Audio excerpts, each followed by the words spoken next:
Let us pray. Ẹ jẹ́ kí a gbàdúrà. Father, we thank you for another opportunity of hearing your words at a time when we need the words most. Ọlọ́run wa dúpẹ́ lọ́wọ́ yín fún àǹfààní míì tí ẹ tún fún wa láti gbọ́ ọ̀rọ̀ yín ní àkókò tí a nílò ọ̀rọ̀ yìí dáradára. And we thank you that your words are always new into our lives because your words change our life. A dúpẹ́ lọ́wọ́ yín nítorí ọ̀rọ̀ yín ọ̀tun ni ó máa ń jẹ́ sí ayé wa nítorí ọ̀rọ̀ yín yí ayé wa padà. And we thank you because you have not left us in isolation, and you always teach us what to do so that we will not miss heaven. A ń dúpẹ́ lọ́wọ́ yín Ọlọ́run nítorí ẹ̀yin ò dá wa dá. Ẹ sì máa ń kọ́ wa ní ohun tí a nílò láti ṣe kí a má bàa pàdánù ọ̀run. For all this, we appreciate you, Lord. We thank you. We will continue to praise you for everything you have been doing in our lives. Accept our thanks and praises in Jesus' name. Ọlọ́run wa fún gbogbo ìdí eléyìí a dúpẹ́ lọ́wọ́ yín. A ó sì máa yìn yín fún ohun gbogbo tí ẹ ti ń ṣe nínú ayé wa. Ọlọ́run gba ìyìn gba ọpẹ́ wa lórúkọ Jésù. In this message, we have a lot of things to learn. Teach us as individuals, irrespective of our positions in the church, in Jesus' name. Ọlọ́run nínú ìwàásù yìí ọ̀pọ̀lọpọ̀ ohun ni a nílò láti kọ́. Ọlọ́run ẹ kọ́ wa gẹ́gẹ́ bí ẹnìkan sí ẹnìkejì nínú ọ̀rọ̀ rẹ. Thank you, Father, for having heard us. A dúpẹ́ nítorí ẹ ti gbọ́ wa. In Jesus' mighty name, we pray. Ní orúkọ Jésù ni a gba àdúrà. We are going into another message again today. À ń lọ sínú ìwàásù mìíràn ní òní. And we are sorry to apologize that our engine had a problem. That was why we were not able to get all those messages for last week. But we thank God that God has repaired it, even uses his own son. Bear with us. God will bless you. Ẹ jọ̀wọ́, a ní ìdílọ́wọ́ kékeré kan tí ò jẹ́ kí ẹ rí wa gbọ́ ní ara ọ̀sẹ̀ tí a lò kọjá yìí, ṣùgbọ́n a dúpẹ́ lọ́wọ́ Ọlọ́run pé a ti padà báyìí. Ẹ má bínú sí wa. We are talking about something that is very, very important in this message. It concerns everybody. À ń sọ̀rọ̀ nípa ohun tí ó ṣe pàtàkì nínú ìwàásù yìí, ohun tí ó kan ohun gbogbo ènìyàn. And the topic is, are you identified with Jesus? Humble yourself. Kókó ìwàásù náà ni wípé ṣé a dá ọ mọ̀ pẹ̀lú Jésù, rẹ ara rẹ sílẹ̀? Are you identified with Jesus? Humble yourself. Ṣé a dá ọ mọ̀ pẹ̀lú Jésù, rẹ ara rẹ sílẹ̀? We are looking into Philippians chapter 3 verse 10. À ń wo ìwé Fílípì orí 3 ẹsẹ̀ 10. Which says that I may know him and the power of his resurrection and the fellowship being made conformable unto his death. Kí èmi kí ó lè mọ òun àti agbára àjíǹde rẹ̀ àti láti jẹ́ alábàápín nínú ìyà rẹ̀ nígbà tí mo bá fara mọ́ òun nínú ikú rẹ̀. Also, in John chapter 3 verse 14. A ó tún ṣí Bíbélì wa sí ìwé Jòhánù orí 3 ẹsẹ̀ 14. And as Moses lifted up the serpent in the wilderness, even so must the Son of Man be lifted up. Bí Mósè sì ti gbé ejò sókè ní aginjù, gẹ́gẹ́ bẹ́ẹ̀ ni a ó gbé ọmọ ènìyàn sókè pẹ̀lú. We are looking also at Matthew chapter 11 verse 29. À ń wo ìwé Mátíù orí 11 ẹsẹ̀ 29. Take my yoke upon you and learn of me, for I am meek and lowly in heart, and ye shall find rest unto your souls. Ẹ gba àjàgà mi sí ọrùn yín, kí ẹ sì máa kọ́ ẹ̀kọ́ lọ́dọ̀ mi, nítorí onínú tútù àti onírẹ̀lẹ̀ ọkàn ni èmi, ẹ̀yin ó sì rí ìsinmi fún ọkàn yín. And lastly, we are going to read from 1 Peter chapter 5 verse 6. A ó tún wá kà láti inú ìkíní Pétérù orí 5 ẹsẹ̀ 6. Humble yourselves therefore under the mighty hand of God, that he may exalt you in due time. Nítorí náà ẹ rẹ ara yín sílẹ̀ lábẹ́ ọwọ́ agbára Ọlọ́run kí òun lè gbé yín ga lákòókò. And I want us all of us you go on your knees and seek for help. Mo fẹ́ kí gbogbo wa gbọ́ ìwàásù yìí ní ibi tí ó bá ti bá wa sọ̀rọ̀ kí a kúnlẹ̀ lórí eékún wa kí a sì gbàdúrà fún àánú àti It is one thing to be identified with or answer the call of Jesus Christ. ohun kan ló jẹ́ láti máa pè wá pẹ̀lú ìpè Jésù. It is one thing to stay put with him Ohun ọ̀tọ̀ sì ni láti máa bá a rìn. after we have even answered his call, especially at this time of coronavirus. Ní ìgbà tí a bá ti jẹ́ ìpè rẹ̀, kí a dúró tì í rí kí a máa bá a rìn. Pàápàá nírú àkókò tí a ní àrùn kòrónà yìí. It will not be an exaggeration to say because of problems being faced, A kò ń ṣe àsọdùn tí a bá sọ wípé nítorí wàhálà tí a ń rí in these periods, ní àkókò yìí, as lack of money, bí àìní owó, food, àìní oúnjẹ, care, ẹ̀rù and no fellowship in the churches àti àìní ìjọsìn nínú ilé ìjọsìn because of lockdown. nítorí ìsémọ́lé. The love of men as a result of this has gone cold. Ìfẹ́ ọ̀pọ̀lọpọ̀ nítorí irú èyí ó ti lọ sílẹ̀. In Matthew 24:12, Tí a bá wo ìwé Mátì orí kẹrìnléní and because ogún iniquity, ẹsẹ̀ kejìlá. and because iniquity shall abound, the love of many shall wax cold. Àti nítorí tí ìwà ẹ̀ṣẹ̀ yóò di púpọ̀, ìfẹ́ ọ̀pọ̀lọpọ̀ yóò di tútù. We discover that sin is multiplying every day. A rí wípé ẹ̀ṣẹ̀ ń pọ̀ sí lójoojúmọ́. Many are being pushed into sinful desires from time to time by the devil. Ọ̀pọ̀lọpọ̀ ni àwọn ẹ̀mí òkùnkùn sì ń tì sínú ìwà ẹ̀ṣẹ̀ lójoojúmọ́. I want to ask you listening to me Mo now. fẹ́ béèrè lọ́wọ́ ìwọ tí ó ń gbọ́ mi. Is that your situation? Ṣé irú ipò tí o wà ní eléyìí bí? In Revelation 3 says, Nínú ìwé ìfihàn orí kẹta, I know thy works that thou art neither cold nor hot. God is saying you, I would that thou wert cold or hot. You either get cold or hot for God. èmi mọ iṣẹ́ rẹ pé ìwọ kò gbóná, bẹ́ẹ̀ ni ìwọ kò tutù. Èmi ìbá fẹ́ kí ìwọ kúkú tutù tàbí kí ìwọ kúkú gbóná. And in verse 16, Ní ẹsẹ̀ ìkẹrìndínlógún, the Bible says, Bíbélì sọ fún wa pé, so then because thou art lukewarm and neither cold nor hot, I will spew thee out of my mouth. ǹjẹ́ nítorí tí ìwọ ṣe ìlọ́wọ́wọ́ tí o kò sì gbóná, bẹ́ẹ̀ ni o kò tutù, èmi ò pọ̀ ọ́ jáde ní ẹnu I mi. pray God will not spew us out of his mouth in Jesus' Mo name. gbàdúrà pé Ọlọ́run ò ní pọ̀ wá dànù ní ẹnu rẹ̀ lórúkọ Jésù. Do you know there are casual followers of Jesus Christ? Ṣé o mọ̀ wípé àwọn kan wà tán kàn ń tẹ̀lé Jésù láì farasìn?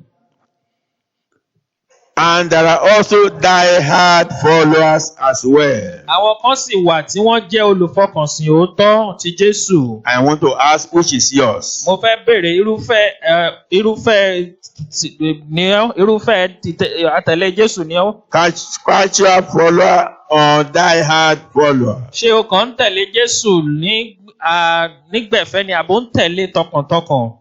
We discovered that casuals cannot live by the ideals of Jesus Christ. Àwọn tí wọ́n ń tẹ̀lé Jésù pẹ̀lú gbẹ̀fẹ́ wọn ò lè tẹ̀lé pẹ̀lú ìlànà rẹ̀ gbogbo. And that is why Luke chapter 6 verse 46 says, Ìdí tí Lúùkù orí kẹrin ẹsẹ̀ ìkẹrìndínláàádọ́ta fi wí nìyẹn. Luke chapter 6 46. Ìwé Lúùkù orí kẹrin ẹsẹ̀ kẹrìndínláàádọ́ta. Lúùkù orí kẹfà ẹsẹ̀ kẹrìndínláàádọ́ta. And why call ye me Lord, Lord, and do not the things which I say? Lúùkù orí kẹfà yẹn sọ fún wa, ó ní èéṣe tí ẹ fi ń pè mí ní Olúwa Olúwa tí ẹ̀yin kò sì ṣe ohun ọ̀nì tí mo wí. We need to do the will of God. A ní láti ṣe ìfẹ́ Ọlọ́run. This is the attitude of casual followers. Ìwà tí àwọn tí ń tẹ̀lé Ọlọ́run pẹ̀lú gbẹ̀fẹ́ máa ń wù nìyí. This group calls Jesus by name, Àwọn èèyàn wọ̀nyí wọ́n máa pe Jésù pẹ̀lú orúkọ, but can't do his will. ṣùgbọ́n wọn ò lè ṣe ìfẹ́ rẹ̀. Hence, Jesus says in John 8:31 and 32. Jésù sọ nínú ìwé Jòhánù orí kẹjọ ẹsẹ̀ ìkọkànléníọgbọ̀n àti ìkejìléníọgbọ̀n. In verse 31, it says, then said Jesus to those which believed on him, if ye, verse 31,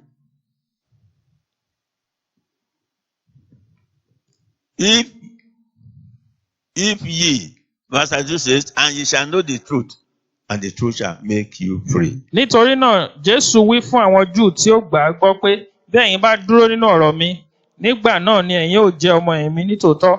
Ẹsẹ̀ ìkejìléníọgbọ̀n, ẹ̀yin ó sì mọ òtítọ́, òtítọ́ yóò sì sọ yín di òmìnira. If you follow Jesus, then you will be a righteous child from time to time. Tí o bá ń tẹ̀lé Jésù, wàá jẹ́ ọmọ olóòótọ́ láti ìgbà dé ìgbà. We discovered that the die-hard Christians had one characteristics. A rí wípé àwọn olùfọkànsìn tòótọ́ wọ́n ní ìwà àmúyẹ kan. Nínú ìwé Róòmù orí kẹjọ ẹsẹ̀ karùndínlógún. You have not received the spirit of bondage again to fear, but ye have received the spirit of adoption, whereby we cry, Abba, Father. Nítorí ẹ̀yin kò gba ẹ̀mí ẹ̀rù láti máa bẹ̀rù mọ́, ṣùgbọ́n ẹ̀yin ti gba ẹ̀mí ìsọdọmọ nípa èyí tí àwa fi ń ké pé Abba, Baba. So, begin to ask yourself, are you a die-hard Christian or a casual believer? Bẹ̀rẹ̀ sí ní béèrè lọ́wọ́ ara rẹ, ṣé olùtẹ̀lé Jésù pẹ̀lú gbẹ̀fẹ́ ni ọ́ tàbí olùfọkànsìn Jésù ni ọ́? The die-hard follower of Jesus Christ tells the truth always. Àwọn olùfọkànsìn Jésù ní gbogbo ìgbà ni wọ́n máa ń sọ òtítọ́. They are not liars. Wọn ò ń ṣe òpùrọ́. They are not cunning. Wọn ò ní ìwà burúkú lọ́wọ́. No, neither they deceivers. Wọn ò sì ń tọ́ni jẹ. Cheaters. Wọn ò sì ń rẹ́ni jẹ. Suppressing others. Wọn ò sì ń tẹ̀yàn mọ́lẹ̀. God does not want such in his presence. Ọlọ́run ò fẹ́ irúfẹ́ àwọn tí a sọ síwájú wọ̀nyí níwájú rẹ̀. In Psalm 101. Nínú ìwé orin Dáfídì orí kọkànléní I want you to really ọgọ́rùn-ún. listen and read it and hear it. Psalm 7. Orin Dáfídì orí kọkànléní ọgọ́rùn-ún ẹsẹ̀ keje. It says, he that worketh deceit shall not dwell within my house. That is God saying it. He that telleth lies shall not tarry in my sight. Ọlọ́run sọ fún wa nínú ẹsẹ̀ Bíbélì yìí, ẹni tí ó bá ń ṣe ẹ̀tàn kì yóò gbé inú ilé mi, ẹni tí ó bá ń ṣèké kì yóò dúró níwájú mi. Verse 8 says, I will hardly destroy all the wicked of the land, that I may cut off all wicked doers from the city of the Lord. Ẹsẹ̀ ìkẹjọ ni lójoojúmọ́ ni èmi ó máa run gbogbo ènìyàn búburú ilẹ̀ náà, kí èmi lè gé gbogbo olùṣe búburú kúrò ní ìlú Olúwa.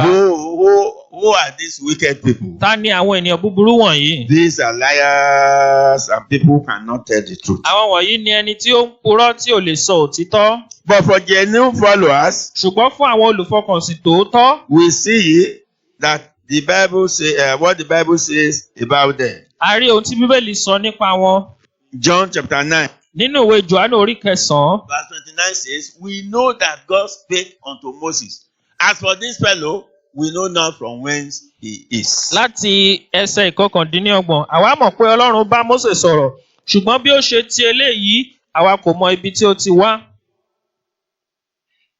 And in verse 30, the man answered and said unto them, wherein is a marvelous thing, that ye know not from whence he is, and yet he hath opened my eyes. Ọkùnrin náà dáhùn ó sì wí fún wọn pé ohun ìyanu sáà ni èyí, pé ẹ̀yin kò mọ ibi tí ó ti wá, ṣùgbọ́n òun sáà ti là mí lójú.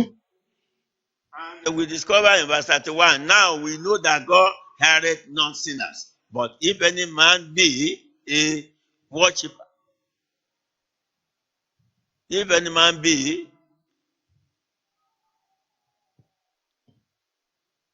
we know that God heareth not sinners, but if any man be a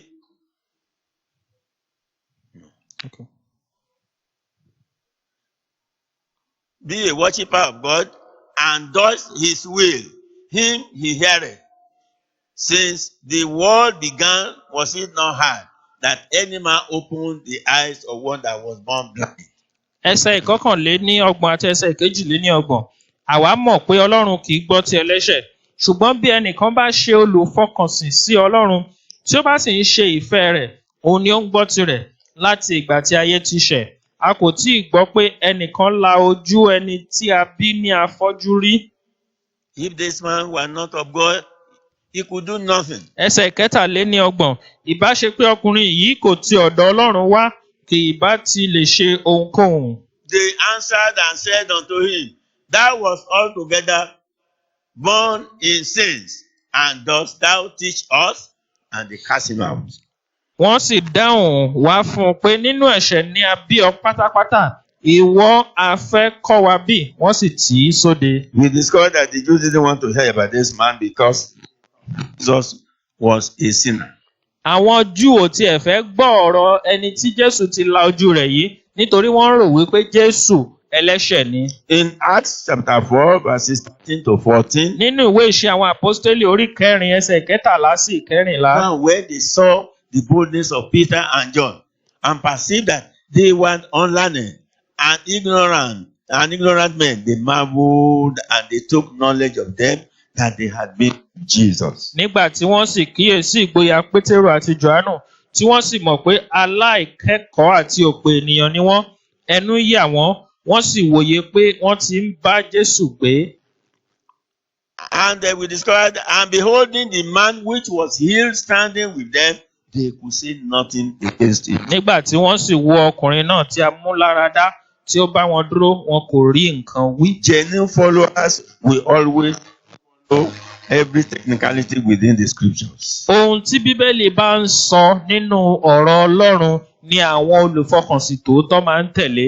In times like this, in Nigeria, Ní irú àkókò yìí ní ìlú Nàìjíríà and at the world at large, àti ní gbogbo àgbáyé, we need to look unto Jesus. a nílò láti máa wo Jésù. We need to look unto Jesus. A nílò láti máa wo Jésù.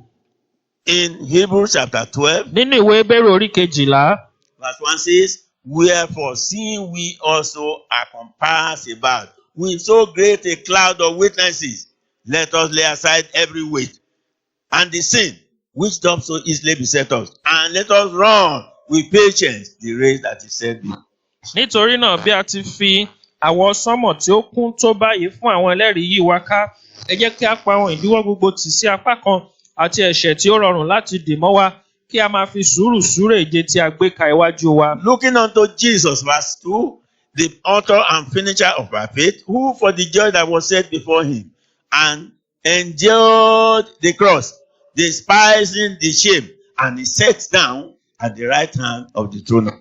Kí a máa wo Jésù olùpilẹ̀ṣẹ̀ àti aláṣepé ìgbàgbọ́ wa, ẹni nítorí ayọ̀ tí a gbé ka iwájú rẹ̀, tí ó farada àgbélébùú láì ka ìtìjú sí, tí ó sì jókòó lọ́wọ́ ọ̀tún ìtẹ́ Ọlọ́run. We regard that the word looking unto Jesus involves the word of salvation. A rí wípé ọ̀rọ̀ tí ó ń sọ wípé kí a máa wo Jésù ó ní ṣe pẹ̀lú ọ̀rọ̀ ìgbàlà, Encouragement, ọ̀rọ̀ ìrúnisókè, direction ọ̀rọ̀ ìtọ́nisọ́nà for daily Christian living fún rírìn pẹ̀lú Kristi lójoojúmọ́ from time to time. àti láti ìgbà dé ìgbà. We can see in the vigorous journey of life A rí wípé nínú ìrìn ayé tí ó ní wàhálà púpọ̀, tell you that life is more tragic than other. a rí wípé ayé kún fún wàhálà ju ohun tí ó tọ́ lọ. And we see a lot of great things that grieve and depress people around the world. A sì wá rí àwọn ohun tí ó ń bani lẹ́rù tí ó sì ń mú ìfòyà bá ènìyàn káàkiri ayé ní àyíká wa. We sometimes found ourselves in a state of tiredness Lọ́pọ̀ ìgbà ni a máa ń rí wípé ó máa ń rẹ̀ wá, and confusion. a sì máa ń ní ohun tí kò yé wa lọ́pọ̀ ìgbà. That was why what Apostle Paul said in Hebrews 12, 1-2, no, we still stand for Christians who are ready even to read the words and stand by it. Ohun tí apostolu Paul tó sọ nínú ìwé Hébérù yẹn, wípé kí a máa wo Jésù yẹn yóò dúró fún àwọn tí ó bá ṣetán láti rìn pẹ̀lú Ọlọ́run. We need to run A nílò láti sáré with patience. pẹ̀lú sùúrù. We need to run with patience. A nílò láti sáré pẹ̀lú sùúrù. the race that is set before us. Eré ìje tí a gbé ka iwájú wa. Let me ask you, Mo nílò láti bi ọ́ léèrè are báyìí. you tired with your Christian life? Ṣé ìgbé ayé Kìrìsìtẹ́nì rẹ sú ọ bí? Heed the warning. Gbọ́ ìkìlọ̀ yìí. We need to look unto Jesus as our example. A nílò láti máa wo Jésù gẹ́gẹ́ bí ẹni tí ó pé tí ó sì tọ́ fún wa. In 1 Peter chapter 2, Nínú ìwé Pétérù orí kìíní, verse 21 says, living for even hereunto were ye called, because Christ also suffered for us, leaving us an example that ye should follow his steps. ìpíní Pétérù orí kejì ẹsẹ̀ kọkànlélógún ó ní nítorí inú èyí ni a pè yín sí nítorí Kristi pẹ̀lú jìyà fún yín ó fi àpẹẹrẹ sílẹ̀ fún yín kí ẹ̀yin lè máa tọ ipasẹ̀ rẹ̀. Who did no sin, neither was guile found in his mouth. Ẹni nígbà tí kò dẹ́ṣẹ̀ bẹ́ẹ̀ ni a kò sì rí àrékérekè lẹ́nu rẹ̀. And verse 23 Nínú ẹsẹ̀ kẹtàléníogún níbẹ̀. says, who, when he was reviled not again. When he suffered, he threatened not, but committed himself to him that judgeth. Ẹni nígbà tí a kẹ́gàn rẹ̀ tí kò sì padà kẹ́gàn, nígbà tí ó jìyà tí kò sì halẹ̀, ṣùgbọ́n ó fi ọ̀ràn rẹ̀ lé ẹni tí ń ṣe ìdájọ́ òdodo lọ́wọ́.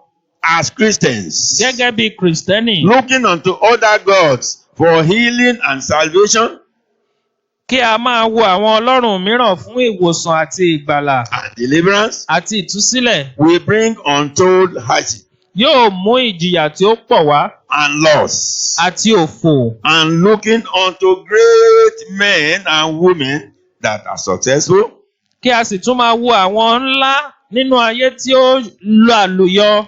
in life, this will result in great disappointment, Èyí yóò mú ìjákulẹ̀ ńlá wá sorrow, àti ẹkún and pain. àti ìnira. Looking unto Jesus as Alpha and Omega and the pioneer of our life is exactly what caused to stand. Ohun tí a nílò láti ṣe kí a sì lè dúró ni kí a máa wo Jésù gẹ́gẹ́ bí Alpha àti Omega ìbẹ̀rẹ̀ àti òpin ayé wa. And that's why the Bible says in Psalm 34:5 that they looked unto him and were lightened, and their faces were not ashamed. Tí a bá wo ìwé orin Dáfídì orí ìkẹrìnléníọgbọ̀n ẹsẹ̀ ìkarùn-ún ó sọ fún wa níbẹ̀ wípé wọ́n wò ó ìmọ́lẹ̀ sì mọ́ wọn ojú kò sì tì wọ́n. You look at Jesus, Tí o bá ń wo Jésù, his light will shine over your life. ìmọ́lẹ̀ rẹ̀ yóò tàn sí ayé rẹ. I want to tell you from the beginning of the New Testament church. From the beginning of the New Testament church, Láti ìbẹ̀rẹ̀ ìjọ tuntun, ìjọ májẹ̀mú tuntun, identifying with Jesus takes dogged determination. láti sopọ̀ mọ́ Jésù, láti darapọ̀ mọ́ Jésù, láti rí wa pọ̀ mọ́ Jésù, ó máa ń gba ìpinnu ńlá. Hear what Jesus says. Ẹ wo ohun tí Jésù sọ nínú Mark 8, verse 34. ìwé Máàkù orí kẹjọ ẹsẹ̀ ìkẹrìnléníọgbọ̀n. Mark 8, 34. Nínú ìrere ti Máàkù orí kẹjọ ẹsẹ̀ ìkẹrìnléníọgbọ̀n. And when he had called the people unto him with his disciples also, he said unto them, whosoever will come after me, let him deny himself, take up his cross and follow me. Ó sì pe ìjọ ènìyàn sọ́dọ̀ rẹ̀ pẹ̀lú àwọn ọmọ ẹ̀yìn rẹ̀. Ó sì wí fún wọn pé bí ẹnikẹ́ni bá fẹ́ tọ̀ mí lẹ́yìn kí ó sẹ́ ara rẹ̀ kí ó sì gbé àgbélébùú rẹ̀ kí ó sì máa tọ̀ mí lẹ́yìn. So from this passage, Jesus Christ demands total commitment from his followers. Láti ẹsẹ̀ ibi tí a kà yìí, Jésù ń fẹ́ ìfọkànsìn àti ìfarajì tòótọ́ pípé láti ọ̀dọ̀ àwọn tí ń tẹ̀lé. Whoever does not totally submit to him does not belong to him. Ẹni tí ò bá yọ̀ǹda ayé rẹ̀ pátápátá fún Jésù kì í ṣe tirẹ̀ rárá. That is why he says, then said Jesus to those Jews which believe on him, if ye continue in my word, then are ye my disciples indeed. Jésù sọ nínú ìwé Jòhánù orí kẹjọ ẹsẹ̀ ìkọkànléníọgbọ̀n wí ó sọ fún àwọn Júù tí ó gbàgbọ́ wípé tí ẹ̀yin bá ń tẹ̀lé ọ̀rọ̀ mi, tí ẹ̀yin bá dúró nínú ọ̀rọ̀ mi, nígbà náà ni ẹ̀yin jẹ́ ọmọ ẹ̀yìn mi ní tòótọ́. And you shall know the truth, and the truth shall make you Ẹ̀yin ó sì free. mọ òtítọ́, òtítọ́ yóò sì sọ yín di òmìnira. Do you know the truth? Ǹjẹ́ o mọ òtítọ́ bí? Do you want the truth to set you free? Ṣé o fẹ́ kí òtítọ́ sọ ọ́ di òmìnira bí? You must hold the New Testament Christianity. O gbọ́dọ̀ mọ Kristẹni ti ẹ̀dá titun tí ó le kí o dì í mú. Identifying with Jesus. Identifying with Jesus means identifying with the world from above. Dídarapọ̀ mọ́ Jésù, ó jẹ́ dídarapọ̀ mọ́ ọ̀rọ̀ tí ó wá láti òkè. We are not going to read this, but go and read John chapter 19, verses 38 to 47. Ní ibi tí ó wà ní ka ìwé Jòhánù orí 19 ẹsẹ̀ 22 títí dé ẹsẹ̀ 54. Make sure you read it. Dig mọ̀ pé o kà á. You will read about Joseph of Arimathea and Nicodemus. Wàá wá kà nípa Joseph ará Arimathea àti Nikodemu. Jesus Christ. Àwọn méjì wọ̀nyí ni wọ́n gba òkú Jésù. These two were secret disciples. Àwọn wọ̀nyí jẹ́ ọmọ ẹ̀yìn kọ̀kọ̀. To say, ohun tí wọ́n ṣe ó jẹ́ ohun tí ó yẹ kí á wò. They were not afraid in any form, in any way, even throw themselves up. Àwọn wọ̀nyí wọn ò bẹ̀rù rárá láti fi ara wọn hàn. It is an important personality. Wọ́n The governor for the body of Jesus Christ. Wọ́n jẹ́ ènìyàn tí ó lágbára ní ìlú kí wọ́n tó lè lọ sí ọ̀dọ̀ olórí ìlú láti béèrè fún ara Jésù. And you must note that Jesus Christ was called a condemned criminal. A sì ní láti mọ̀ wípé Jésù Kristi á pè é ní ọ̀daràn pọ́nbélé. Because Nicodemus and Joseph of Arimathea loved and believed in Jesus, who is called criminal, they are able to go to the governor who released the dead body. Nígbà tí Joseph yìí àti Nikodemu torí wọ́n gbàgbọ́ nínú Jésù tí èyí sì tẹ́ wọn lójú, wọ́n lọ bá gómìnà ìlú láti béèrè fún ara Jésù, ó sì yọ̀ǹda rẹ̀ fún wọn. Identifying with Jesus has to do with believing and living by his ideals. Kí a fi ara wa pọ̀ mọ́ Jésù, ó jẹ́ láti máa gbé pẹ̀lú gbogbo àwọn ìwà tí ó jẹ́ tirẹ̀. Many Christians and pastors, many Christians and pastors turn faith to mere vocation today. Ọ̀pọ̀lọpọ̀ Kristẹni àti olùṣọ́ àgùntàn ni wọ́n ti sọ ìgbàgbọ́ di iṣẹ́ lásán. One wonders what they mean to go to the same heaven the apostle Paul worked hard for. Ó máa ń ṣe ni ní kàyéfì bóyá wọ́n ń pinnu láti lọ sí irú ọ̀run tí apostoli Paul tí ó ṣiṣẹ́ tààràtàrà fún ni. We need to re-examine our lives. A gbọ́dọ̀ yí ara wa wò lẹ́ẹ̀kan sí. Our Lord Jesus said Jésù Olúwa sọ fún wa to the disciples fún àwọn ọmọ ẹ̀yìn in John chapter 15. nínú ìwé Jòhánù orí 15. What did he say? Kí ni ohun tí ó sọ ní ibẹ̀? If the world hates you, you know that it hated me before it hated you. Tí Jòhánù orí 15 ẹsẹ̀ 18, bí ayé bá kórìíra yín, ẹ mọ̀ pé ó ti kórìíra mi ṣáájú yín. And in verse 19, Ní ẹsẹ̀ 19, it says, ó sọ fún wa pé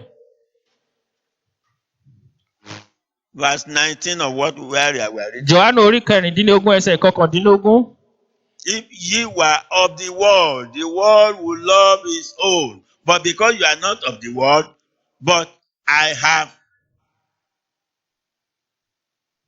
chosen you out of the world, therefore the world hated you. Ó ní ìbá ṣe pé ẹ̀yin jẹ́ ti ayé ìbá fẹ́ àwọn tirẹ̀, ṣùgbọ́n nítorí tí ẹ̀yin kìí ṣe ti ayé, ṣùgbọ́n èmi ti yàn yín kúrò nínú ayé, nítorí èyí ni ayé ṣe kórìíra yín. Therefore, brethren, let us take the yoke of Jesus upon ourselves Nítorí náà ẹ̀yin ará ẹ jẹ́ kí a gbé àjàgà Jésù sí ọrùn wa. with all seriousness and steadiness. Pẹ̀lú ìfọkànsìn àti ìfojúsọ́nà dáradára. I pray we will all make it to heaven in Jesus' Mo name. gbàdúrà pé lórúkọ Jésù a ó dé ọ̀run.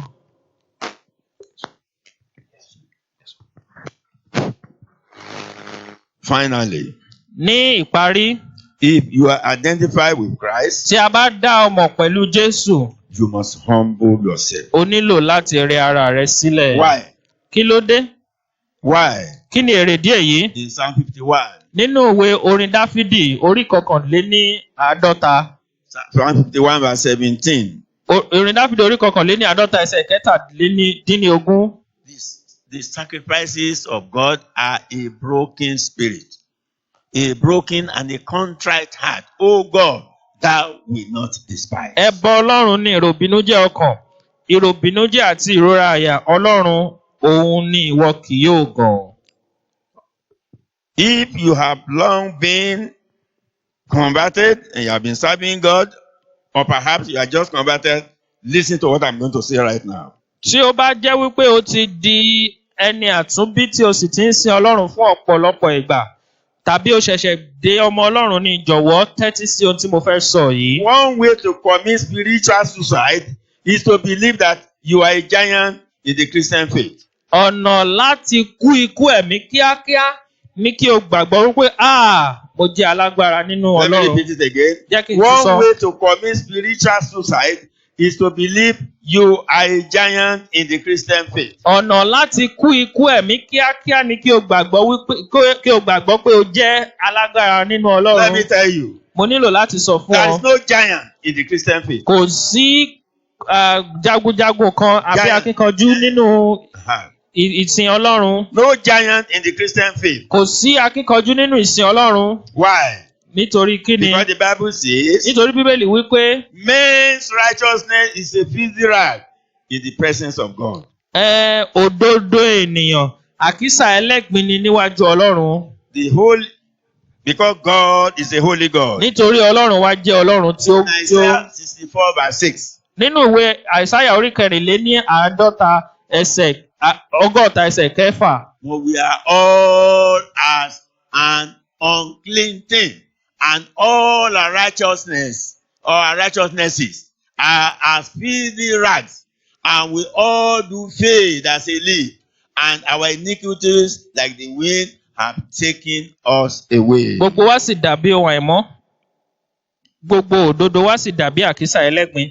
Gbogbo wa sì rẹ̀ bí ewé. Àìṣedéédéé wa sì mú wa kúrò bí afẹ́fẹ́. Everyone may see you as a giant or spiritual giant. Àwọn ènìyàn lè máa wò ọ́ gẹ́gẹ́ bí akọni nínú ìgbàgbọ́. Don't be fooled. Má jẹ́ kán tàn ọ́ jẹ o. To God, you are still a baby. Sí Ọlọ́run ọmọ ọwọ́ ni o sì jẹ́ o. Don't come before God Má ṣe wá síwájú Ọlọ́run to state your spiritual ego kí o sì máa sọ̀rọ̀ nípa títóbi rẹ or your qualification tàbí ohun tí o jẹ́ or what you are. àbí nǹkan tí o dà. I am this. Pé báyìí ni mo rí. I can pray. Mo lè gbàdúrà. I have done this or that. Mo ti ṣe eléyìí àbí tọ̀hún. I have been paying my tithe. Mo ń san ìdámẹ́wàá mi. I have healed this or that. Mo tiẹ̀ ti wo ọ̀pọ̀lọpọ̀ sàn. This is spiritual pride. Gbogbo àwọn wọ̀nyí ó jẹ́ ìgbéraga ti ẹ̀mí. God resists the proud. Ọlọ́run kórìíra ìgbéraga. 1 Peter 5:5. Nínú ìkíní Pétérù orí 5 ẹsẹ̀ 5. Likewise, ye younger, submit yourselves unto the elder. Yea, all of you be subject one to another, and be clothed with humility. For God resisted the proud and giveth grace to the humble. Bẹ́ẹ̀ náà pẹ̀lú ẹ̀yin ọ̀dọ́, ẹ tẹríba fún àwọn alàgbà. Àní gbogbo yín ẹ máa tẹríba fún ara yín, kí ẹ fi ìrẹ̀lẹ̀ wọ ara yín ní aṣọ. Nítorí Ọlọ́run kọ ojú ìjà sí àwọn agbéraga, ṣùgbọ́n ó ń fi oore ọ̀fẹ́ fún àwọn onírẹ̀lẹ̀. God wants us to humble ourselves before. Ọlọ́run fẹ́ kí a rẹ ara wa sílẹ̀ níwájú rẹ̀. Proverbs chapter 16 verse 5. Nínú ìwé òwe orí 16 ẹsẹ̀ 5. Everyone that is proud in heart is an abomination to the Lord. Though hand join in hand, he shall not be unpunished. Olúkúlùkù ẹni tí ó gbéraga ní àyà, ìríra ni lójú Olúwa, ó dájú pé kì yóò lọ láì jìyà. And also in Proverbs 15:25, Nínú òwe kan náà orí karùndínlógún ẹsẹ̀ karùndínlọ́gbọ̀n. the Lord will destroy the house of the proud, but he will establish the border of the widow. Olúwa yóò run ilé agbéraga, ṣùgbọ́n yóò fi ààlà ilé opó múlẹ̀. And finally in James 4:6, Nínú ìwé Jákọ́bù orí kẹrin ẹsẹ̀ ìkẹfà. James 4:6, Jákọ́bù orí kẹrin ẹsẹ̀ ìkẹfà. Bible says, Bíbélì sọ fún wa "For pé he giveth more grace.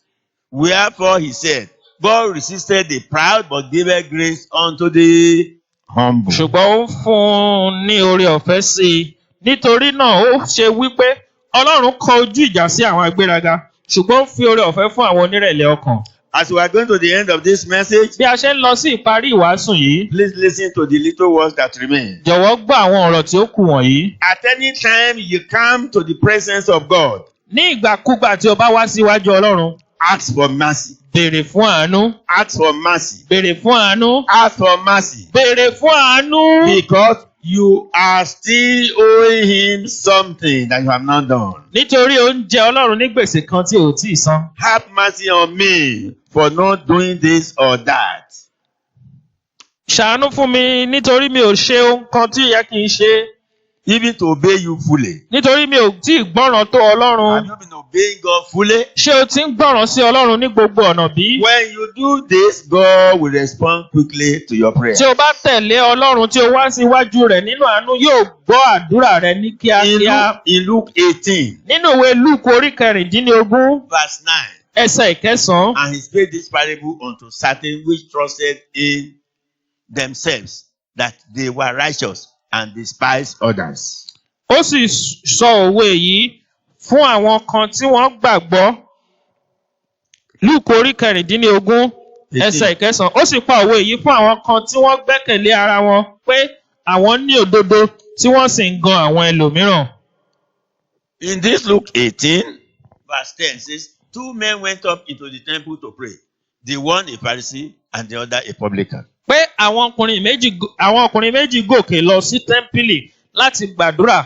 Ọ̀kan jẹ́ Farisí, èkejì sì jẹ́ agbowó òde. Listen to what that Pharisee said. Ẹ jẹ́ á gbọ́ ohun tí Farisí sọ o. And the Pharisee stood and prayed thus with himself, God, I thank thee that I am not as other men. I am not an extortioner, unjust, adulterer, or even as this publican. Èyí Farisí dìde, ó sì ń gbàdúrà nínú ara rẹ̀ báyìí pé, Ọlọ́run mo dúpẹ́ lọ́wọ́ rẹ, nítorí tí èmi kò rí bí àwọn ará ìyókù, àwọn alọ́nilọ́wọ́gbà, aláìṣòótọ́, panṣágà, tàbí bí agbowó òde yìí. The Pharisee continued. Ó tún tẹ̀síwájú. I fast twice in the week. Èmi ń gbàwẹ̀ lẹ́ẹ̀mejì I lọ́sẹ̀. give tithes of all that I possess. Mo san ìdámẹ́wàá ohun gbogbo tí mo ní. We see unbelievers paying tithes. A rí àwọn aláìgbàgbọ́ tí wọ́n ń san ìdámẹ́wàá. We see also adulterers and those who are worshippers of idols, even the fasting. Àwọn tí wọ́n tilẹ̀ ń sin òrìṣà mìíràn tí ó jí yàtọ̀ sí Ọlọ́run, wọ́n tilẹ̀ ń gbàwẹ̀ gan. So that you are this, you are that, to God is nothing. Pé o jẹ́ báyìí àbí o jẹ́ ohun mìíràn sí Ọlọ́run kò jámọ́ kankan. And verse 30 says, and the publican standing afar off would not lift up so much as his eyes unto heaven, but smote upon his breast and say, God, be merciful to me, a sinner. Ẹsẹ̀ ìkẹtàlá wípé ṣùgbọ́n agbowó òde dúró lókèrè, kò tilẹ̀ jẹ́ gbé ojú rẹ̀ sókè ọ̀run, ṣùgbọ́n ó lu ara rẹ̀ ní ọkàn àyà, ó wípé, Ọlọ́run, ṣàánú fún mi, èmi ẹlẹ́ṣẹ̀. I tell you, this man went down to his house justified rather than the other. For everyone that exalted himself shall be abased, and he that humbled himself shall be exalted. Mo wí fún yín, ọkùnrin yìí sọ̀kalẹ̀ lọ sí ilé rẹ̀ ní ìdáláre ju èkejì lọ, nítorí ẹnikẹ́ni tí ó bá gbé ara rẹ̀ ga, òun ni a ó rẹ̀ sílẹ̀. Ẹni tí ó bá sì rẹ̀ ara rẹ̀ sílẹ̀, òun ni a ó gbéga. Very day you go into what I am saying and you are hearing now is the day God will continue to answer your prayers. Don't boast in the presence of God. Ìjọ tí o bá ti ń tẹ̀lé Ọlọ́run lọ sí iwájú rẹ̀ pẹ̀lú àánú, ìjọ yìí ni Ọlọ́run yóò bẹ̀rẹ̀ sí ní dáhùn àdúrà rẹ. má ṣe fúnnu níwájú Ọlọ́run pé o jẹ́ ohunkóhun. David was a man after God's heart Dáfídì jẹ́ ọkùnrin tí ó ní ìlànà Ọlọ́run. because he always come before God humbly. Ó jẹ́ ènìyàn tí ó ní ọkàn Ọlọ́run nítorí ó máa ń wá síwájú Ọlọ́run pẹ̀lú ìrẹ̀lẹ̀. Despite his achievements Láì fi ohun gbogbo tí ó ti ṣe ní ayé wí. and so many other things he had done for God. Àti àwọn ńláńlá tí ó ṣe fún Ọlọ́run. David never boasted in the presence of God. Dáfídì kì í fúnnu níwájú Ọlọ́run. He always come for mercy. Ojoojúmọ́ ni ó máa ń béèrè He àánú. was a man after God's Ó heart. jẹ́ ọkùnrin tí ó ní ọkàn tí ó jẹ́ ti Ọlọ́run. When we look at Psalm 107 verse 1, Tí a bá wo ìwé orin Dáfídì orí 17:50. oh, give Ẹsẹ̀ ìkíní. thanks unto the Lord, for he is good, for his mercy endureth forever. Ẹ fi ọpẹ́ fún Ọlọ́run nítorí tí ó ṣeun, nítorí tí àánú rẹ̀ dúró láéláé. Verse 2 says, Ẹsẹ̀ ìkejì wípé let Christians, the redeemed of the Lord say so, whom he has redeemed from the hand of the enemy, that his mercy endures forever. Jẹ́ kí àwọn ènìyàn ìràpadà Olúwa wí bẹ́ẹ̀, ẹni tí ó ti rà padà kúrò lọ́wọ́ àwọn ọ̀tá. And verse 3 says, and gather them out of the land from the east and from the west, from the north and from the south. Okay. Verse 3. Yes, sir. Ó sì kó wọn jọ láti àwọn ilẹ̀ náà wá, láti ìlà oòrùn wá, àti láti ìwọ̀ oòrùn, láti àríwá àti láti òkun wá. We are reading verses 14 and 15. Tí a bá ka ẹsẹ̀ ìkẹrìnlá àti ìkarùndínlógún bẹ̀. Verses 14 and 15. Ẹsẹ̀ ìkẹrìnlá àti ìkarùndínlógún. 14 says, he brought them out of darkness and the shadow of death and break their bonds in sunder. This is what God does when you show yourself as being humble. Ó mú wọn jáde kúrò nínú òkùnkùn àti òjìji ikú, ó sì fa ìdè wọn já. Ohun tí Ọlọ́run máa ń ṣe fún àwọn tí ó bá rẹra wọn sílẹ̀ ní èyí. And David said, oh, that men will praise the Lord for his goodness and for his wonderful works, even to the children of men. Ẹsẹ̀ ìkarùndínlógún, ènìyàn ìbá máa yin Olúwa nítorí oore rẹ̀ àti nítorí iṣẹ́ ìyanu rẹ̀ sí àwọn ọmọ ènìyàn. Can you see Moses having done great things for God? Ṣé o rí Mósè nígbà tí ó ti ṣe ńlá fún Ọlọ́run? Having been with God for 40 days and nights. Nígbà tí ó ti wà pẹ̀lú Ọlọ́run fún 40 ọ̀sán àti 40 òru. Having his eyes shone. Tí ojú rẹ̀ sì ń kanná. Yet he didn't get to the promised land. Kò dé ilẹ̀ ìlérí o. He didn't get to the promised land. Mósè ò dé ilẹ̀ ìlérí o. Why? Kí ló dé? He disobeyed God. Ó ṣàìgbọràn sí Ọlọ́run. Having got angry with the people he was leading. Nítorí ó bínú sí àwọn ènìyàn tí ó ń darí. Christians, please let Kristẹni. us learn a big lesson. Ẹ jẹ́ kí a kọ́ ẹ̀kọ́ tí ó dára tí ó tóbi níyì. Numbers 27, in Numbers 20. Nínú ìwé Númérì orí 20 ẹsẹ̀ 7. And the Lord spake unto Moses, saying, Olúwa sì sọ fún Mósè wípé. And the Lord spake unto Alfred, Olúwa sì wí fún Alfred fún Ọpẹ́yẹmí wípé. take the rod and gather thou the assembly together, thou and Aaron thy brother, and speak ye unto the rock, and speak ye unto the rock before their eyes, and it shall give forth his water, and thou shalt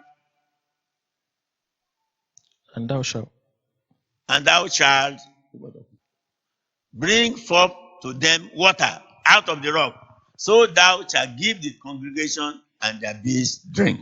Mú ọ̀pá náà kí o sì pe ìjọ àwọn ènìyàn jọ, ìwọ àti Árónì arákùnrin rẹ, kí ẹ sì sọ̀rọ̀ sí àpáta náà ní ojú wọn, yóò sì tú omi rẹ̀ jáde, ìwọ ó sì mú omi láti inú àpáta náà jáde wá fún wọn, ìwọ ó sì fi fún ìjọ àti fún ẹran wọn mu. Verse 9. Ẹsẹ̀ ìkẹsàn-án. Speak to the rock. Ọlọ́run ní bá òkun sọ̀rọ̀. Speak to the rock. Bá àpáta sọ̀rọ̀. Verse 9 says, and Moses took the rod from before the Lord as he commanded him. Mósè sì mú ọ̀pá náà láti iwájú Olúwa lọ bí ó ti fún un ní àṣẹ. And verse 10 says, and Moses and Aaron gathered the congregation together before the rock, and he said unto them, Hear, now ye rebels, must we fetch you water out of this rock. Ẹsẹ̀ ìkẹwàá gbọ́ ohun tí wọ́n sọ. Mósè àti Árónì sì pe ìjọ àwọn ènìyàn jọ níwájú àpáta náà. Ó sì wí fún wọn pé, gbọ́ nísinsìnyí, ẹ̀yin ọlọ̀tẹ̀. Àwa yóò á mú omi wá fún yín láti inú àpáta yìí bí? They are rebels like that was they are, but God did not allow them, or He didn't tell them to call them rebels. Yet, what God was about was speak to the rock. Wọ́n jẹ́ olórí kíkún ènìyàn lóòótọ́, ṣùgbọ́n Ọlọ́run ò sọ pé kó pè wọ́n ní olórí kíkún. Ohun tí Ọlọ́run sọ fún ni wípé bá òkú sọ̀rọ̀. Verse 11 says, and Moses lifted up his hand, and with his rod he smote the rock twice, and the water came out abundantly. Oh, and the congregation drank, and their beasts also. Mósè sì gbé ọwọ́ rẹ̀ sókè, ó sì fi ọ̀pá rẹ̀ lu àpáta náà lẹ́ẹ̀méjì. Omi sì tú jáde ní ọ̀pọ̀lọpọ̀. Ìjọ àwọn ènìyàn sì mu àti ẹran wọn The pẹ̀lú. people didn't exactly what God told him. Àwọn ènìyàn mọ ohun tí Ọlọ́run bá sọ o. God told him, speak to the rock. Ọlọ́run ní bá àpáta Because of sọ̀rọ̀. his annoyance, Ṣùgbọ́n nítorí ìbínú, he struck the rock. ó wá lu àpáta He lẹ́ẹ̀méjì. struck the same water. Ó mú omi jáde. But he disobeyed God. Ṣùgbọ́n ó ṣàìgbọràn sí Let me Ọlọ́run. ask you, Mo fẹ́ béèrè lọ́wọ́ rẹ. times have you been disobeying God? Ìgbà mélòó ni o ti ṣe àìgbọràn sí Ọlọ́run bí? You woman in the house. Ìwọ obìnrin nínú ilé. How many times have you insulted your husband? Ìgbà mélòó ni o ti sọ̀rọ̀ òdì sí ọkọ rẹ? How many times have you done this and this and this and that your husband did not know? Àìgbà mélòó ni o ti ṣe ohun tí ó lòdì tí ọkọ rẹ ò mọ̀ sí? You man of the house. Ìwọ ọkọ nínú ilé. Have you been showing mercy to your wife? Ṣé ó fi àánú hàn sí ìyàwó rẹ bí? As written in the scriptures. Gẹ́gẹ́ bí Bíbélì ṣe kọ́ wa. These are little things we do, and that is why we cannot just go back into the presence of God and be proud because we are filthy rats. Àwọn ohun tí a ń ṣe nìwọ̀nyí láti òrèkóòrè. Ìrèdí nìyí tí a ò fi lè lọ síwájú Ọlọ́run pẹ̀lú ìgbéraga nítorí a jẹ́ àkísà ẹlẹ́gbẹ̀ẹ́. We are living by the grace of God. Orí ọ̀fẹ́ Ọlọ́run ni a fi ń gbé. And I pray the grace of God will continue to move us forward and we'll be able to obey God in all ramifications in Jesus' name. Mo sì ń gbàdúrà pé orí ọ̀fẹ́ Ọlọ́run yóò tún máa lu wá sókè láti máa tẹ̀lé Ọlọ́run kí a sì máa gbọ́ràn sí i lẹ́nu ní gbogbo ìgbà lórúkọ Jésù. Finally, we discover that Moses never boasted in the presence of God. Mósè kì í tiẹ̀ kò ń fúnnu níwájú Ọlọ́run o. He always comes seeking for mercy. Ìgbà gbogbo ni ó máa ń wá àánú Ọlọ́run. He was even asking for mercy for the Israelites. Ó tiẹ̀ ń béèrè àánú fún àwọn ọmọ Ísírẹ́lì A gan-an. man after God's heart. Ó jẹ́ ènìyàn bí ọkọ Then Ọlọ́run. God allowed him to get to heaven at last. Ọlọ́run jẹ́ kí ó dé ọ̀run ní ìkẹyìn. God buried him himself. Ọlọ́run ni ó sin fúnra rẹ̀. In Deuteronomy chapter 34. Nínú ìwé Deuteronomy orí kẹrìnléníọgbọ̀n. Deuteronomy 34. Deuteronomy orí kẹrìnléníọgbọ̀n.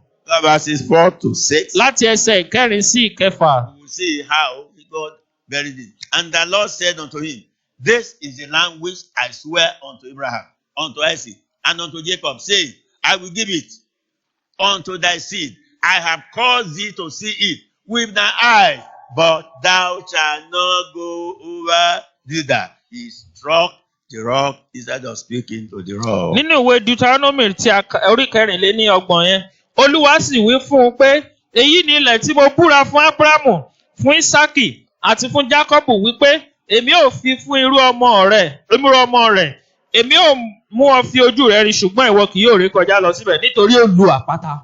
So Moses, the servant of the Lord, died there in the land of Moab, according to the word of the Lord. Bẹ́ẹ̀ ni Mósè ìránṣẹ́ Olúwa kú níbẹ̀ ní ilẹ̀ Móábù gẹ́gẹ́ bí ọ̀rọ̀ Olúwa. Oh, you will not die prematurely as a result of Lórúkọ disobedience in Jesus. Jésù ò ní kú ikú àìtọ́jọ́ nítorí Power to àìgbọràn. obey God. Agbára láti gbọ́ràn sí Ọlọ́run. I pray God will grant to every one of us in Jesus' name. Amen. Mo gbàdúrà pé Ọlọ́run yóò dálù gbogbo wa lórúkọ Jésù. Verse 6 says, and he buried him in the valley in the land of Moab over against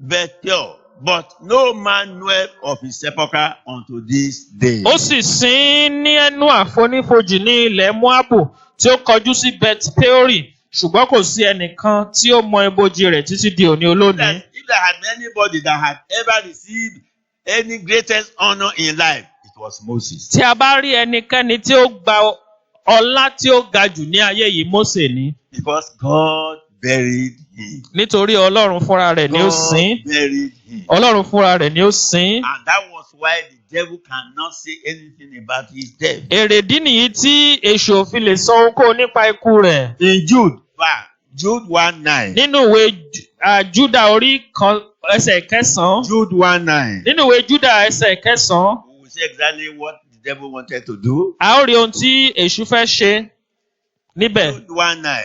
Júdà ẹsẹ̀ ìkẹsàn-án. Yet Michael the archangel, when contending with the devil, he disputed about the body of Moses, does not bring against him a railing accusation, but said, "The Lord rebuke thee." Ṣùgbọ́n Máíkẹ́lì olórí àwọn áńgẹ́lì nígbà tí ó ń bá èṣù jà tí ó sì ń ṣe àríyànjiyàn nítorí òkú Mósè kò sì gbọ́dọ̀ sọ ọ̀rọ̀ òdì sí i ṣùgbọ́n wípé Olúwa ni yóò bá ọ wí. Even the devil, you cannot continue to curse him.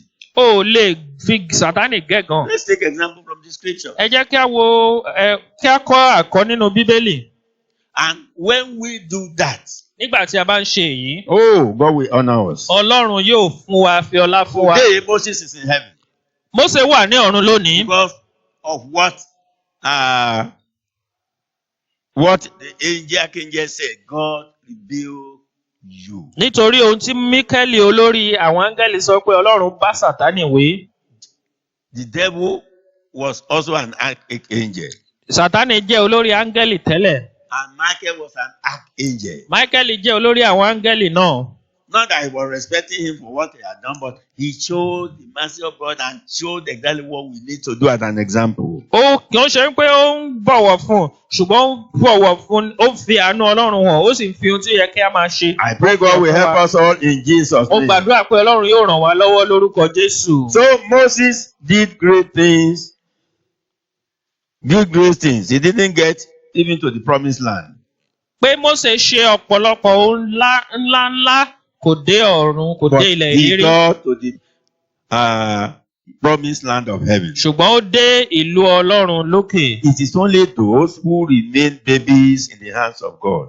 Àwọn tí wọ́n bá fi ara wọn sí ipò ọmọdé ní ọwọ́ Ọlọ́run. It is those that remain babies in the hand of God who can reach the promised land of heaven. Àwọn tí ó bá fi ara wọn sí ipò ọmọ ọwọ́ ní ọwọ́ Ọlọ́run ni ó lè dé ilé Ọlọ́run ní Finally, òkun. Matthew 5:3 says, "Blessed are the poor in spirit, for theirs is the kingdom of heaven." Ní àkótán, Mátì orí 5 ẹsẹ̀ 3 ní alábùkún fún ni àwọn òtòṣì ní ẹ̀mí nítorí tí wọ́n ní ìjọba Ọlọ́run. Humble themselves. Àwọn tí ó before God. rẹra wọn sílẹ̀ ní gbogbo ìgbà. Are you humble or proud?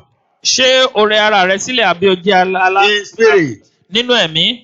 Let us go and pray. Ẹ jẹ́ kí a lọ gba àdúrà. Let us go and Ẹ pray. jẹ́ kí a lọ gba àdúrà. Let us go and pray. Ẹ jẹ́ kí a lọ gba àdúrà. Father, Bàbá, as I am journeying to heaven through this world of sin, tí mo ṣe ń la ayé ẹ̀ṣẹ̀ yìí kọjá lọ sí ìlú ọ̀run. may I never be triggered off by the problems of this world in Jesus' Má ṣe name. jẹ́ kí wàhálà ayé yìí mú mi ṣìnà kúrò ní ọ̀nà rẹ lórúkọ Jésù. Lord, help me to remain humble Olúwa ràn mí lọ́wọ́ láti jẹ́ ẹni ìrẹ̀lẹ̀. and act as a baby in your presence in the mighty name of Kí n sì Jesus. máa ṣe ara mi gẹ́gẹ́ bí ọmọ ọwọ́ ní iwájú rẹ ní gbogbo ìgbà lórúkọ Jésù. Father, help me to resemble Jesus Christ Olúwa ràn mí lọ́wọ́ láti jọ Jésù Olúwa mi. in my words Nínú ọ̀rọ̀ mi, and action nínú ìṣesí mi, in Jesus' ní name. orúkọ Jésù. Father, Bàbá, I pray, mo gba àdúrà. please, Jọ̀wọ́. whatever will make me miss heaven, Ohunkóhun tí yóò jẹ́ kí n pàdánù ọ̀run. take it out of my life Olúwa in mú kúrò nínú ayé mi Jesus' name. lórúkọ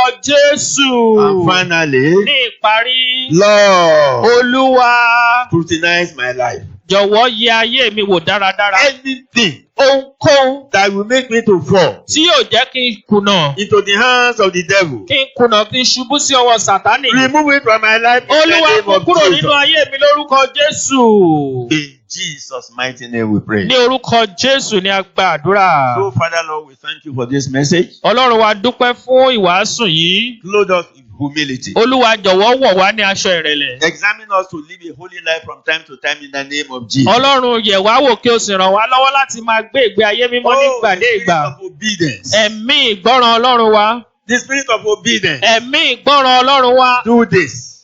láti ṣe We eléyìí. may have our alternative, but when God says this is what we need to do, grant us the grace to do them in the name of Jesus. Ọlọ́run oore ọ̀fẹ́ láti ṣe ohun tí ẹ̀yin Ọlọ́run bá ní kí a ṣe ní gbogbo ìgbà dé ìgbà fún wa ní oore ọ̀fẹ́ náà lórúkọ Jésù. Make us not to please man. Má ṣe jẹ́ kí a máa wu ènìyàn. Make us not to please ourselves. Má ṣe jẹ́ kí a máa wu ara wa. Make us to please you and you only in the mighty name of Jọ̀wọ́ ràn wá lọ́wọ́ láti máa wo ìwọ Ọlọ́run àti ìwọ Ọlọ́run nìkan ní gbogbo ìgbà lórúkọ Jésù. From the record of the Bible. Láti ibi tí a kọ sí nínú There is Bíbélì. nobody who disobeys God and gets it right. Kò sí ẹnikẹ́ni tí ó ń ṣe àìgbọ́ràn sí ẹ̀yin Ọlọ́run tí ó sì ń tẹ̀síwájú. Oh, the end of it is woeful. Àtúbọ̀tán rẹ̀ kì í dà. So therefore, my God, Nítorí náà Ọlọ́run mi, as a pastor, gẹ́gẹ́ bí olùṣọ́ àgùntàn, as a worker in the church of gẹ́gẹ́ God, bí òṣìṣẹ́ nínú ilé Ọlọ́run, as somebody running to get to heaven, gẹ́gẹ́ bí ẹni tí ń sá eré ìje ọ̀run. we continue to obey you. in Olúwa all ràn wá applications lọ́wọ́ láti in máa Jesus' gbọ́ràn name. sí ọ lẹ́nu ní gbogbo ọ̀nà lórúkọ Jésù. In Jesus' mighty, precious name, we pray. Amen.